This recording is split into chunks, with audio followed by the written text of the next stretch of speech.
బీసీలకు 42% రిజర్వేషన్లపై కాంగ్రెస్ చేసిన కామారెడ్డి డిక్లరేషన్ను అమలు చేయాలన్నారు బీసీ సంక్షేమ సంఘం జాతీయ అధ్యక్షులు ఆర్ కృష్ణయ్య.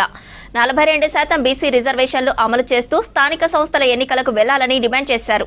25న ఇందిరా పార్క్ ధర్నా చౌక్లో సత్యాగ్రహ దీక్ష చేపట్టనున్నట్లు ప్రకటించారు. అన్ని పార్టీల మద్దతుతో ప్రత్యామ్నాయ మార్గాలు వెతికి 42% రిజర్వేషన్ సాధించాలన్నారు ఆర్ కృష్ణయ్య.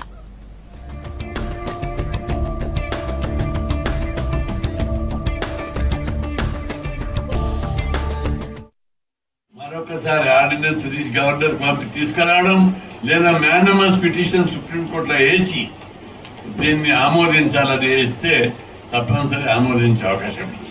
ఇవి రెండు కాకపోతే మరొకసారి అసెంబ్లీలో తీర్మానం చేసి గవర్నర్కు పంపితే తప్పనిసరి రెండవసారి దాని రాజ్యాంగంలో ఉంది. అసెంబ్లీ తీర్మానము రెండవసారి పంపిస్తే ఖచ్చితంగా గవర్నర్ ఒప్పుకోవాలని ఉంది. కాబట్టి రెండవసారి పంపితే ఒప్పుకున్నాక జీవో తీసి ఎన్నికలకు రేపు కోర్టులో ఏమన్నా ప్రాబ్లం అవుతుంది, మీరెందుకు ప్రాబ్లం అవుతారు? ఈసారి సమాజం మొత్తం దేశంలో అంతా కూడా ఏంటి, దేశంలో బీసీలు బతకొద్దా, బీసీల వాట బీసీలకు ఇవ్వరా, ఒక్కొక్కరు భర్తం తిరుగుబాటు వస్తుంది. సుప్రీంకోర్టులో కూడా ఈరోజు విప్లవాత్మకమైన సామాజిక న్యాయ మార్పులు కనిపిస్తున్నాయి.